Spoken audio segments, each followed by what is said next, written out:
চেন্নাইয়ের হয়ে বাংলার মাইকেল জ্যাকসনের এই বছরের শেষ শো, সে সময়ে চেন্নাই ভক্তদের ডাকটিজ মুগ্ধ করলেন অবিশ্বাস্য বোলিংয়ে। মারকুটে আইপিএলে দেখালেন মেইডেন ওভারের কারিশমা। নাফিস যেন ডট বলের রাজা।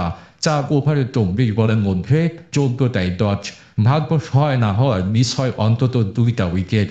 তবুও এই ফিজকে চেন্নাই ভক্তরা মনে রাখবেন অনেক বেশি। দেশে ফেরার আগে এবারের আইপিএলের শেষ ম্যাচ মুস্তাফিজের। দলের পুঁজিমতি 162। এদিকে সিএসকে বোলারদের একের পর এক ইনজুরি, তাই তো বড় দায়িত্ব ফিজের কাঁধে।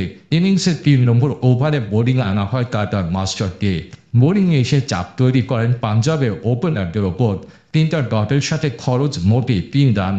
মারকুটে আইপিএলের রীতিমতো টেস্ট বোলিং। ওভারে শেষ বলে তো একটা উইকেটও পেতে পারতেন। পাঞ্জাব ওপেনার প্রভু সিমরন সিংকে ফেলেন এনবিডব্লিউ ফাঁদে। আম্পায়ার আউটের ছাড়া না দিলে রিভিউ করে চেন্নাই, যদিও শেষ পর্যন্ত ইনসাইড এজ হওয়ায় উইকেট আসেনি। তবে ফিজের টিপতে শুরু চাপে ফেলে পাঞ্জাবকে। 1 ওভার পর আবারও মুস্তাফিজে আস্থা চেন্নাইয়ের।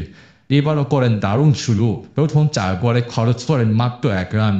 পরের 2 বলে অবশ্য রাইলি রুসোর কাছে হজম করেন জোড়া বাউন্ডারি। ছিল একটা ওয়াইডও। সব মিলে 2টো ওভারে মুস্তাফিজের খরচা 10 রান। 3 নম্বর ওভারে মুস্তাফিজ যখন বোলিংয়ে আসেন তখন জয়ের জন্য পাঞ্জাবের দরকার 36 বলে মোটে 28 রান। অবিশ্বাস্য বোলিং কাটার মাস্টারের। আইপিএলের মতো মারকুটে টুর্নামেন্টে একটানা 6টা বোলিং ডট করেন মুস্তাফিজ, সেটাও আবার ফর্মে তুঙ্গে থাকা শশাঙ্ক সিংয়ের বিপক্ষে। কাটার মাস্টারের এমন বোলিংয়ে চেন্নাই ভক্তদের রাজ্যের মুগ্ধতা। নিজের ওভারে খুব একটা খারাপ করেননি ফিজ। এই ওভারে 1 হারি ওয়াইড সহ খরচা 9 রান। সামকারণের ক্যাচ অল্পের জন্য নিজের হাতে না যাওয়ায় মিস হয় উইকেট।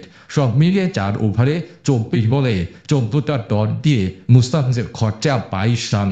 ব্যক্তিগত পারফরমেন্সে শেষটা নেহাত মন্দ নয়।